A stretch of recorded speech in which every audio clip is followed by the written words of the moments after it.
Hi everyone, welcome back to Living Even Keeled. I am Patricia and today I'm going to tell you how we make our salsa. This salsa recipe is one that you could eat plain with chips, which we do often, or it's something that you can add to a taco or a burrito bowl, anything really, anything you want to put salsa on. So salsa is so personal. Some like it mild, extra hot, some like a more fresh, raw, like pico de gallo kind of style.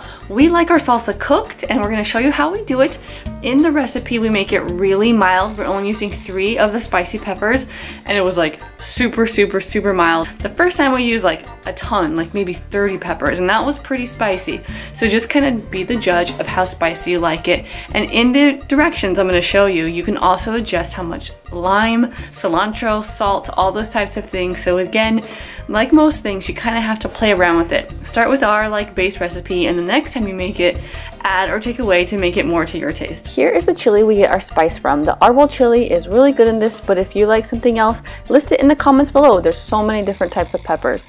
You're also going to need some onion, garlic, and salt, and the key ingredient here, because we're making sort of like a green salsa, is the tomatillo. So you maybe have seen this in your market, maybe not. We find some good ones at Walmart Market, Safeway, Save Mart. But a tomatillo kind of looks like a green tomato with a little bit of a leaf on it. And some of them are really tight and sometimes the leaves are a little bit loose. Either way, just make sure your tomatillos are firm. And when you get it home, you're going to peel off the entire leaf and the stem because we're going to put everything in the blender once we're done.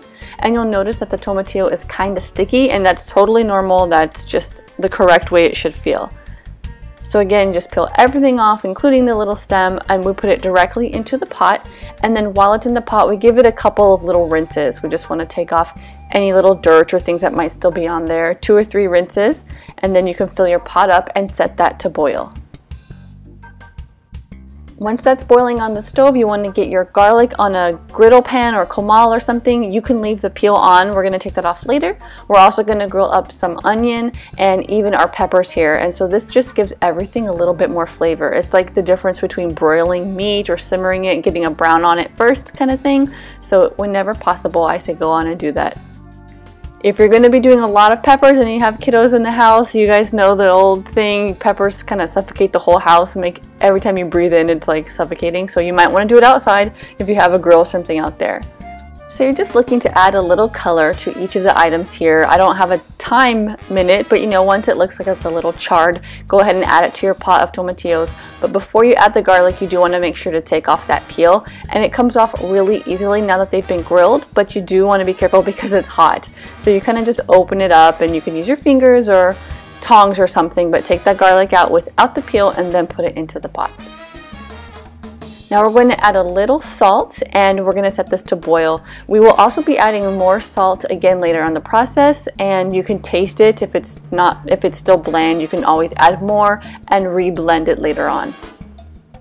We'll just be boiling this on a medium heat, and once you see it's kind of at a nice simmer, a nice boil here, all the tomatillos kind of look a little popped in a way. They look like they're really soft. That's a good time to take them out. We like to boil ours. You don't even have to. You can put the tomatillo directly into the blender, but this is just gives us a really good flavor that we really like.